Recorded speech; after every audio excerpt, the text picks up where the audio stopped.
Mr. Speaker, another week's gone by, and we have taken no action whatsoever to solve the energy crisis.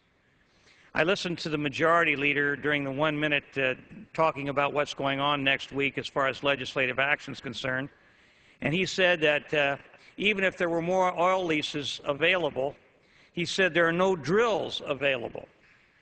Well, if there are no drills available and the oil companies feel that there's oil down there, they're going to make drills that will be available.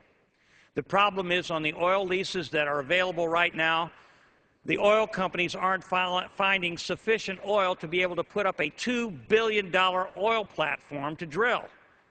And we're only using 3% of our outer continental shelf for drilling purposes and for these leases.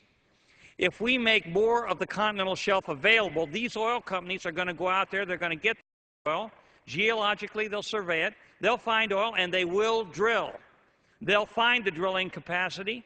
They'll find the drilling equipment. They'll build the $2 billion platforms, and they'll drill. But they have to make sure it's economically feasible, or they won't do that. You know, if we have more production, we're going to have lower gas prices. There's just no question about that. And every week that we go out of here, like today, we're ending another week, we're going home, we haven't done anything to increase the supply, which will lead to lower gas prices and lower energy prices. And I listened to the hyperbole during these talks on the floor. I listened to everybody giving reasons why we're not doing this or why we're not doing that. And the fact of the matter is we're not doing anything. And the American people are still suffering. They're spending $70, $80, $90 just to fill their gas tanks.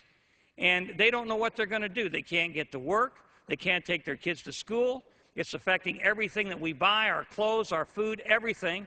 And as a result, we're facing not only energy problems, we're facing an economic problem and an inflationary problem.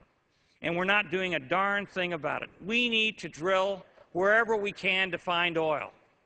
In the Anwar, if necessary, off the continental shelf, we need to open up those other 97% of the continental shelf to drilling. And if we do that, I guarantee you there will be leases, and the oil companies will find the platforms necessary and the drilling equipment necessary to drill for that oil. If they can make money doing it, they're going to do it. And the leases they have right now, if they're not going to find oil down there, it's not sufficient, they're not going to put a $2 billion platform down there and drill for that oil. And that's why we need to open up more of these areas of the continental shelf for drilling. Remember, and I hope the American people listen to this, 97% of the continental shelf is not being explored or even allowed to be explored.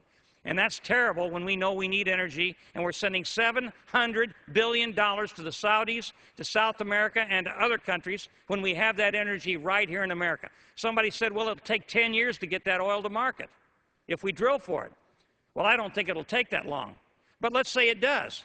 We need to get started sometime. We were going to start in the 70s, and we didn't do anything, and we're in a worse situation today than when we had the oil embargo. We need to start. We need to move toward energy independence.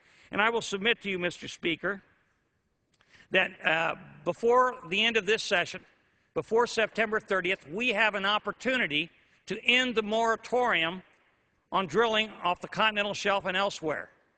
The moratorium on drilling off the continental shelf and elsewhere in this country expires on September the 30th. And the only way that moratorium can continue is if we pass legislation to continue it. And so I believe and I know that there will be legislation before this body between now and the end of September that will extend that moratorium. And I'd like to say to my colleagues, both Democrats and Republicans, we need to vote against that moratorium extension. If it's in a spending bill or any other kind of a bill, we need to stop that bill from being passed as long as that moratorium is in there. Because the American people are demanding that we do something about this energy crisis. They're demanding that we move toward energy independence. They want alternative fuels. They want alternative sources of energy. They want solar. They want wind. They want all of that. We've seen all that on television. But during this transition period, they want energy. And the only way we're going to get it is to drill for gas and oil. And we can do that if we end that moratorium.